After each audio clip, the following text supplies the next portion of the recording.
So what is it that the H1N1 vaccine and this relish have in common? Anyone got a guess? Here's a hint. Come on, guys. It's polysorbate 80. I'm sure that you've, consumed a considerable amount of it in your life. Polysorbate 80 has appeared under a lot of different names. One of the names is called Tween 80, which actually has a patent on it. I don't know why they wouldn't give it a better, more convincing name like Healthy 80. No, but they called it Tween 80. And polysorbate 80 is actually what we call an emulsifier. And my food additive friends may all be wondering, what is an emulsifier?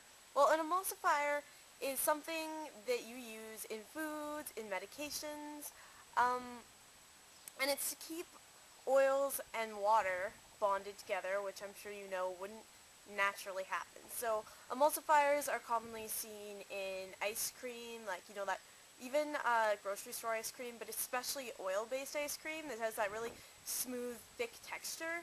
That's brought to you by an emulsifier, because normally it would curdle and be really gross if you packed in that much oil. Thanks to the great H1N1 debate bringing the whole polysorbate 80 situation to light, a lot more research has been done. Research that I wouldn't consider to be the most ethical, but research nonetheless. If anyone's ever heard of an LD50 test, it's lethal dose 50, and that's when they take a chemical, and they take rats, and they test on the rats. So they put as much as the chemical that they can into the rats in smaller doses until they keep raising it. And then they know how much of it is toxic, which is retarded because humans work totally differently than rats, but that's how they do the tests. So if you're at a chemical, if you have some kind of chemical accident, you need to call the Poison Control Center, and you call, say I have this chemical, they'll actually look up the LD50 brought to you by our dead and dying rat friends, and they'll be able to tell you approximately how sick you are. I think it's ridiculous. First off, when it goes into your body, it's actually converted into high concentrated levels of sorbitol and ethylene oxide. And now I'm not a chemist, but I do know that's not good for you, and it does have some major negative side effects, some of those being tumors. It also causes the cells to become a lot more permeable.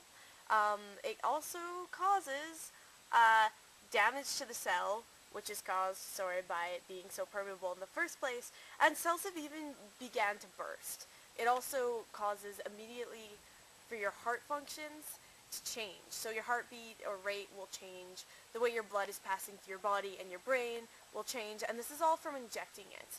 And this is the small amounts that they've put into the immunizations for the H1N1. Keeping in mind the fact that we're actually eating this stuff on a regular basis.